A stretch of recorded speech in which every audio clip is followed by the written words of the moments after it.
Going plant-based was the best health decision I've ever made. I did lose some muscle, but you'll be so happy once you get just one or two of them. Hi friends, welcome. November 2022 is going to mark my 3 consecutive years on a plant-based diet.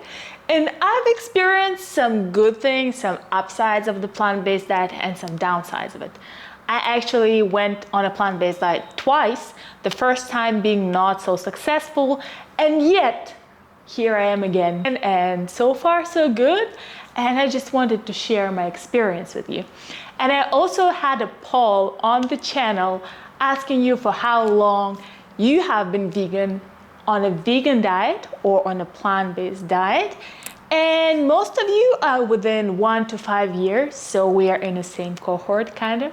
Any upsides, any downsides, please feel free to share in the comments and we can have a conversation around that. Especially if new people are trying to join the community, they're looking for new information and they're doing their research in what can happen to them if they shift to eating plants only. Then I think it's going to be really helpful. First things first, I think going plant-based was the best health decision I've ever made in my life. I agree to the fact that it's not going to be easy for everyone health-wise, but it's transformed my health, my overall feeling, how I feel myself on a day-to-day basis, and how I approach cooking and food and my health and nutrition in general. One of the main things that people are concerned about, as I feel, is that on a plant-based diet, they're going to be restricted in some kind of a way. However, my personal experience of it was completely different. And part of the reason why I went plant-based twice was because the first time, actually, I only knew how to cook one dish. It was ratatouille. I have a couple of ratatouille recipes. They were my favorite for a reason, quite easy to cook, always flavorful. It's really hard to mess them up, but the taste and the flavor is always amazing. So I've been cooking this ratatouille day in and day out. I've cooked so many ratatouilles. I've been mixing them with rice, with different kinds of beans. But you cannot just eat one type of food and expect to be satisfied on any kind of a diet. There are so many regions in the world which are focusing on plant-based foods as their staple foods. However, I don't think that Europe is one of them. I guess it's also related to the seasonality. We don't have fruits and vegetables in abundance throughout the whole year. However, these days we have canned foods, we have frozen foods, we can freeze foods ourselves. And we can still eat quite a healthy plant-based diet throughout the whole year by grabbing some inspiration from other cultures, discovering some cookbooks which were really to the point, the ingredients were really easy to find, and it can be different from place to place.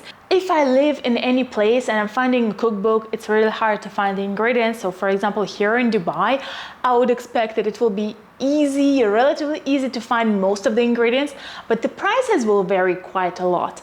So if I'm choosing some exotic ingredients, of course I won't be able to afford as much variety because I wouldn't have money for the rest of the foods. If you are choosing the approach of a cookbook, choose the one which you like, which is easy to follow, and which does not involve too many steps if you're a beginner cook. Mastering recipes takes time, but you'll be so happy once you get just one or two of them and you can cook them recurrently. Introducing variety into my diet has helped me so much with satiety. I've been exploring a lot of new flavors, and I would say another thing that was helpful is including a couple of outings to the restaurants or like eating out, trying different kinds of meals.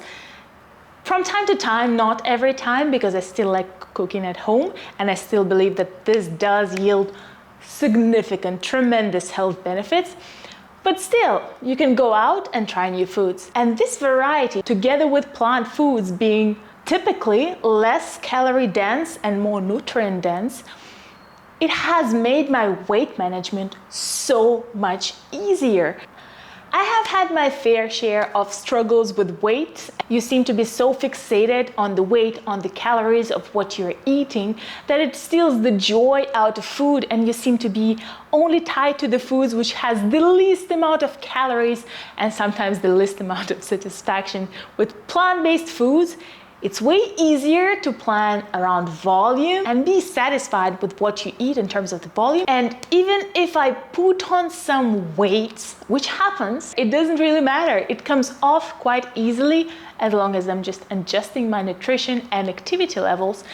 It's not rocket science anymore. It's a very realistic approach. Of course, this is pretty anecdotal. I haven't found any studies proving that weight management is easier on a plant-based or vegan diet.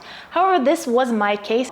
So once I'm eating consistently nutrient-dense foods, it really helps me manage my hunger and satiety levels. If you're a female, you may be struggling or coping with elevated estrogen levels, and fiber helps remove a lot of this free estrogen from your gut.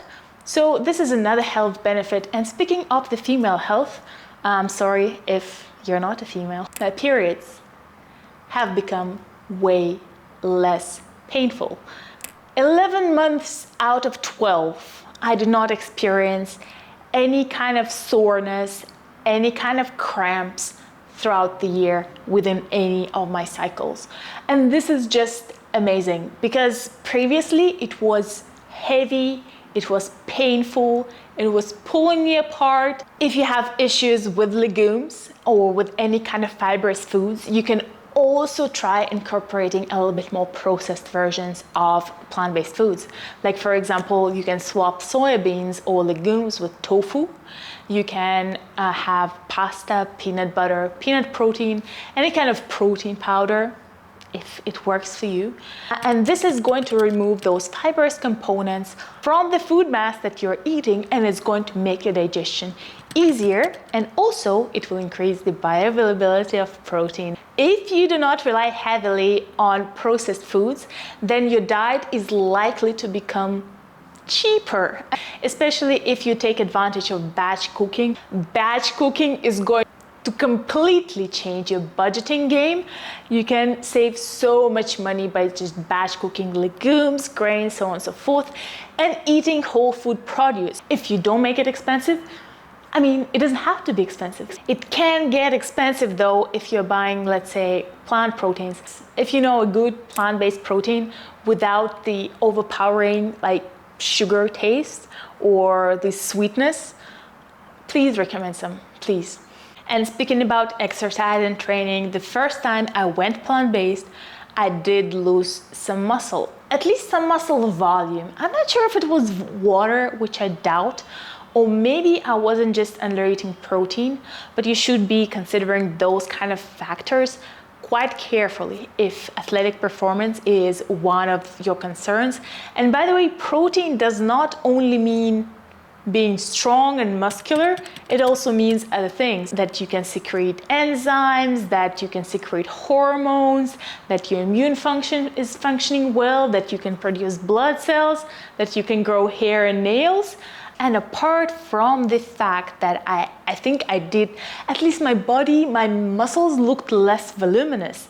I'm still fine with my body. I feel way better. So the upsides of this lifestyle are definitely outweighing any kind of downsides, and I'm sure you can manage your nutrition and protein intake with other means. I'm still quite muscular. I'm quite strong for my level of physical activity, okay? I don't feel any kind of deprivation. Almost all my labs are fine. I'm actually anemic, but I've always been a little bit anemic, especially if you're a female, and if you're a female in a reproductive age, your iron requirements are increasing compared to your male counterparts, compared to the females which are in postmenopausal age. If you're pregnant, the volume of the blood that should be circulating is actually higher, so you should be consuming more iron, and I will link some requirements down below. You should kind of have a feeling of how much you need and what it looks like in foods. I noticed that my hair and my nails started growing slower, and my nails became kind of weaker if I don't focus on the micronutrient intake. We need healthy plant-based people to ruin the stereotypes. If you're going vegan for ethical reasons or environmental reasons, of course you may not care about it as much. However, it's a good thing to consider. I'm sorry to say that, but it happens. People go plant-based or vegan for great reasons, for health, for environment, for animals, and then they just stop because something did not work for their health, because it broke their health. And it's not the strategy, it's the execution of this strategy.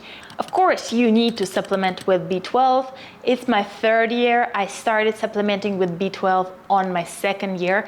And this was when I figured out that I was not producing enough white blood cells. You don't get it from plant-based foods as much in reliable sources. It's way easier to just supplement with B12. I choose to supplement with low dose B12. The absorption is dose related, and also it's more convenient for me to take a tablet every day. I just don't forget about the day which I need to take it on. I just go for it.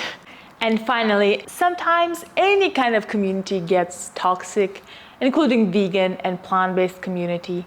People are going to be using plant-based as a curse word, and I don't agree with that. And I don't think this is healthy as well. Be gentle to yourself and go at your own pace. Approaching your nutrition mindfully really helps you be in tune with your body. It really connects you with your inner requirements for nutrients, and I wish you all the best. Tell me what you think. It's been my 3 years and I've never felt better in my life, I think. Yeah, that's about it. So do take care, be gentle with yourself and with others. Love ya. See you later.